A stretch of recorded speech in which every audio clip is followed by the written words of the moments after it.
YouTube. This is Vargas, and I actually haven't done one of these in a good while. I haven't done a movie review.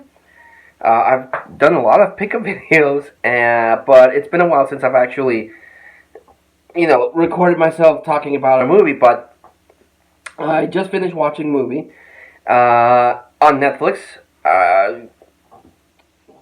But it's the only way that that I could have seen this movie. Because here in Mexico, this movie didn't come out in the theaters, and I know that in the U.S. it only got a limited release, but it came out on Netflix on Wednesday, and but I didn't get a chance to watch it, finish watching it until today. But the movie that I wanted to review and talk about is The Irishman. It's a movie directed by Martin Scorsese, and it stars Al Pacino, it stars Robert De Niro, and it stars Joe Pesci, who's I actually haven't seen in anything in a good long while. I haven't seen Joe Pesci, star in a movie in years. Robert De Niro is still active. He still does a bunch of movies with varying degree of quality. Sometimes he makes something good. Sometimes he makes something, I guess, just for the paycheck. Al Pacino also is still active, but he's doing more independent movies. After the horrible movie Jack and Jill, I haven't seen him star in something really big. Except I know he was in Once Upon a Time in Hollywood, directed by Quentin Tarantino. I know he was in that, and this is his other huge project.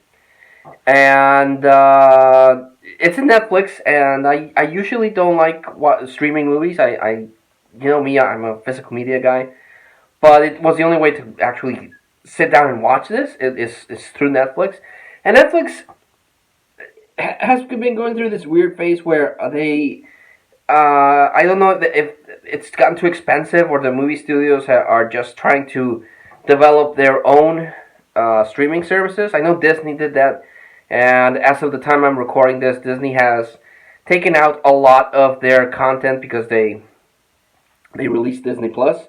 So I know a lot of studios are doing that. So the content that Netflix provides has gone down throughout the years.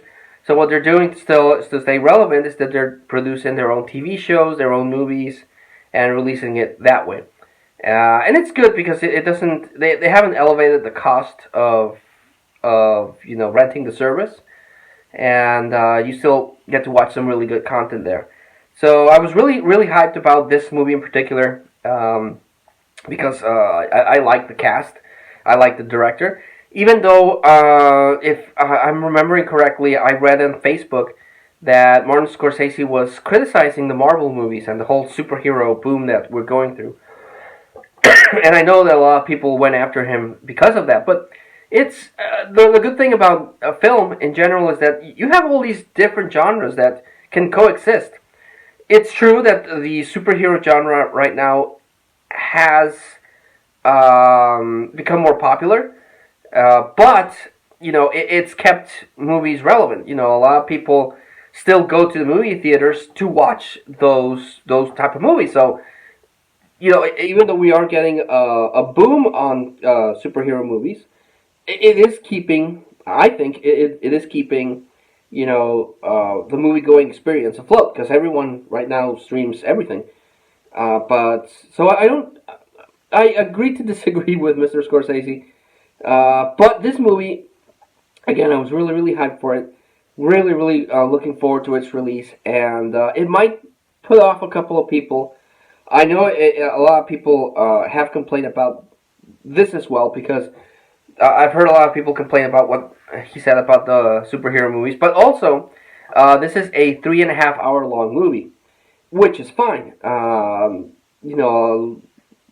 was 3 hours or something like that, and it's through a streaming service, so you can watch it. Even if it was in the theater, I would still go watch it. I would have actually preferred to see it in the theater, but again, it didn't get a release here in Mexico. But 3.5 hours, it's not that long, because most epic movies like this, and it's a crime drama, so most movies like this tend to be kind of long, or they get if it would have gotten released in the theater, it would have gotten chopped up, and instead of being 3.5 hours, it would have been edited down to maybe two and a half, two maybe, and you would have lost a lot of stuff here. But that being said, I don't want to spoil a lot of the movie, but it is a crime drama. It does follow. It's Robert De Niro is the main guy. He plays a guy whose last name I think is Sharon, maybe Sharon, something like that. And his thing is that he was a trucker. He went delivering meats. He would deliver meats uh, to the butcher shops and everything like that. So one day his car breaks down, and he encounters Joe Pesci, who's like a mob boss, and they form a relationship, and then it follows everything that this guy has done throughout his life, and he eventually became a painter. He would paint the walls, and that is something that it's actually kind of like the alternate title to this. So I've heard you paint walls, and what that refers to is that he eventually becomes a hitman, and he paints the walls with the blood of the people that he kills. But it follows him. It's like him retelling how he did everything. So Robert De Niro's is this Sharon guy, and Robert De Niro is great, and it's good to see him act. He's a great actor, but I don't know. Recently, he's gotten kind of he's been selecting really really weird movie roles. The last really good movie role I saw him before this was in Joker. Robert De Niro was the talk show host who gets the Joker into the program. And he's not in that movie that much, but that last sequence where he is in it is really good. But in this one, he really lets out his acting chops. I mean, he really acts in this one. And he's capable of acting, but again, he's been doing a lot of kind of like comedies and stuff like that. So it is still difficult to act in a comedy because you have to act and be funny. But he really sinks in his teeth into this, and he really acts. And Joe Pesci is, again, the mob boss who gets him into this whole life. And Al Pacino plays Jimmy Hoffa. And I don't remember anyone else doing a Hoffa movie since the Jack Nicholson movie, probably in the 90s. And a lot of people probably won't know who Jimmy Hoffa is. Because I know it because of the movies and because I like to, research stuff from the past. But even the movie mentioned is, a lot of people might not know who the hell Jimmy Hoffa is, but he was a big deal back in the day. He was the president of the Teamster unions, who was involved in a whole bunch of stuff. And he famously disappeared. No one knows what happened to him. But this movie, from the point of this Sharon guy, explains what happened. Well, probably explains what happened to Jimmy Hoffa, even though a lot of people think that this is what happened. It actually kind of explains it. Is it actual 100% based on fact? I don't know. I wasn't even born when the whole Jimmy Hoffa thing happened. But it is an interesting look. And Al Pacino, again, does really, really good in this. He like Joe Pesci, like Robert De Niro, Al Pacino brings his A game into this. It's him being Al Pacino, but he's acting. He's emoting, and that's really cool. He has still been acting, like I said, in the independent films, and he still acts. Don't let your last memory of Al Pacino be Jack and Jill, because wow, he really must have done that he must have really been desperate for a paycheck. Or he liked Adam Sandler and he did that as a favor because, wow, yeah, Jack and Jill was bad, but he's still a good actor and he's good in this. Two things that I thought were going to take me a little out of this movie was the story narrative, because this Robert De Niro playing the Sharon guy, the movie starts with him being old. He's like really, really old. And he's going on flashbacks. So he's explaining how he started in the mob, but then he's also going to like a segment when he's not as young but not too old, like somewhere in the middle ages, middle point of his life. I mean, so I thought that would throw me off a bit because he started old, then he started in the middle, and then he went back to being young, and he kind of goes around. I guess narratively it makes sense because it's the old guy, the old version, uh, remembering stuff from his past. So like if he got really old, he would get senile, and he would like Grandpa Simpson. He would like, oh, back in the day, I would do this and this and this, and he would go on a weird tangent, which is something that happens to me. Honestly, I go on these weird tangents that only I probably make sense of. But so I thought that would throw me off because it would go between the three timelines like that. You know, old guy, then young guy, then slightly older guy. So it would be that I thought that would throw me off, but it didn't. It didn't. It actually worked really well. The other thing I thought would throw me off was the CGI on all the guys, because Marvel has gotten really good at this. We've gone way beyond the Tron Legacy days where they tried to where they the first time I saw them doing this effect where they would make Jeff Bridges young, but it looked weird. It looked really really weird, and it didn't quite look right. But then Marvel did the aging effect with Michael Douglas in Ant-Man, and it looked really good. And then they did it again with Robert Downey Jr., and then I think they perfected that. And I think they might have went to Industrial Light and Magic for the same effect, because they do make Robert De Niro, Al Pacino, and Joe Pesci look younger than they really are. So so yeah, I thought it would throw me off, but it did. They did it really well. So that also was pretty cool. So it's very cool. It doesn't glamorize mob life. I mean,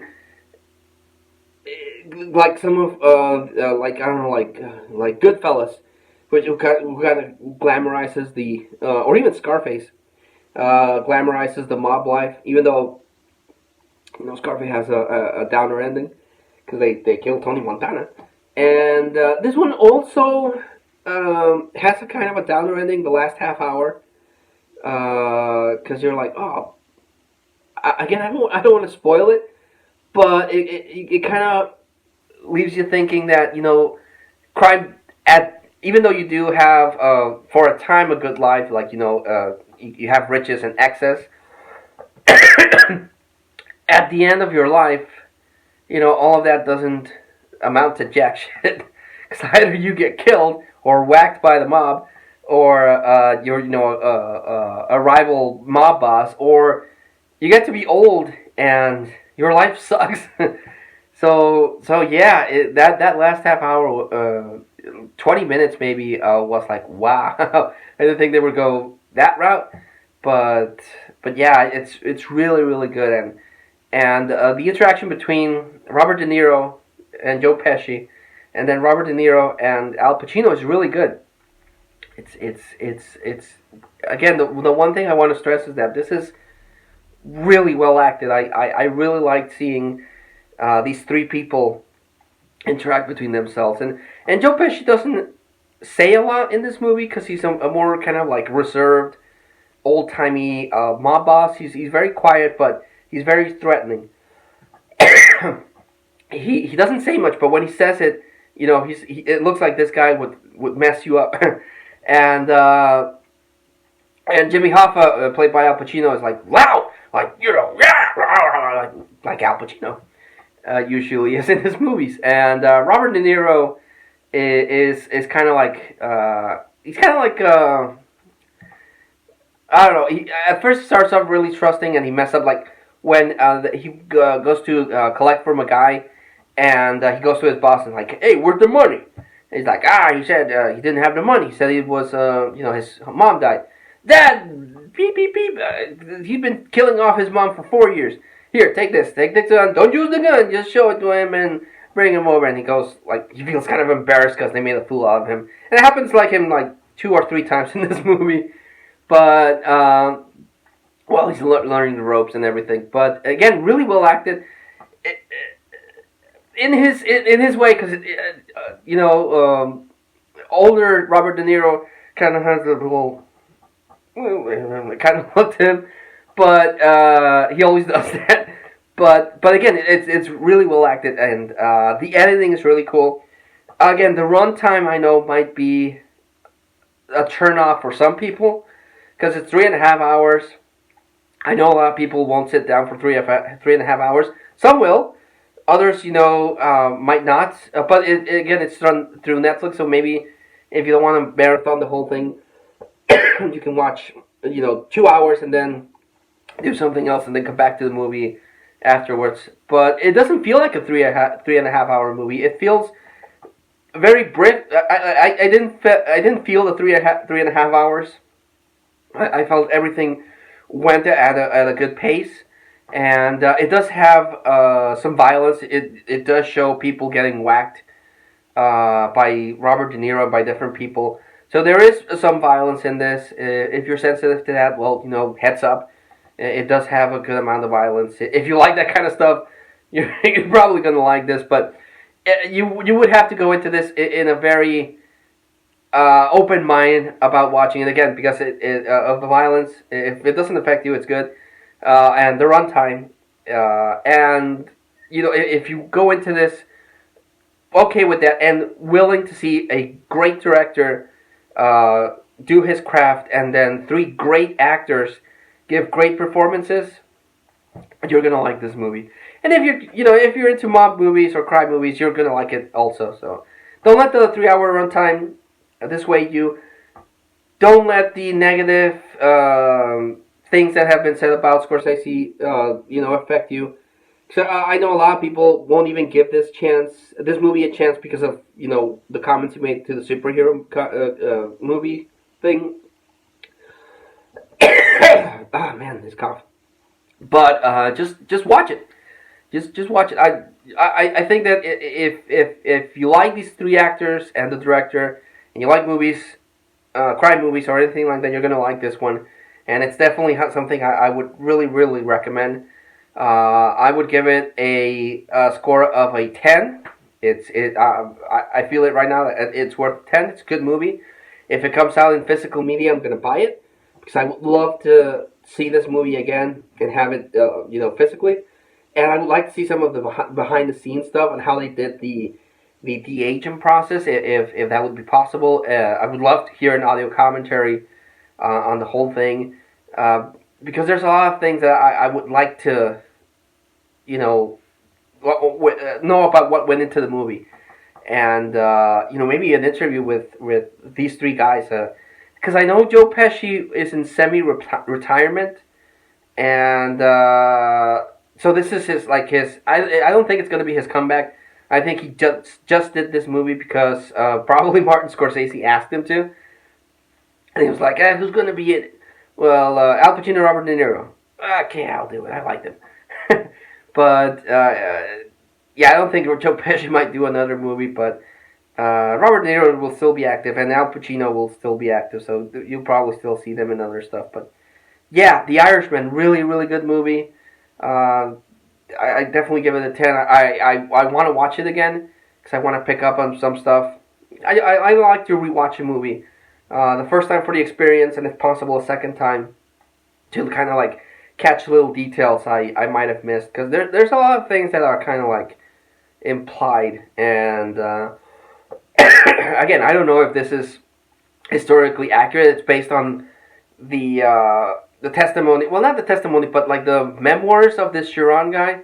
So I don't know if he's on the level. He might just have come up with a bunch of stuff to make himself look interesting. But if it is, wow, because it involves Jimmy Hoffa, it involves the Kennedys, the different mobs, and so I don't know. I don't know if it's based on real stuff, but it's a good movie. I really, really, really recommend the movie. And I've been talking about this movie for 20 minutes, so I'm going to cut it here because otherwise it's going to be as long as the movie I just watched. And I wanted to keep this simple. But yeah, watch The Irishman. Really good movie. I hope I'll be able to do more movie reviews if I can sit down and actually watch the movies, which is kind of my frustration right now. But Until I see you all again, guys, this was Vargas recording. I'm not even going to say where. Thanking you all, and watch The Irishman. Bye.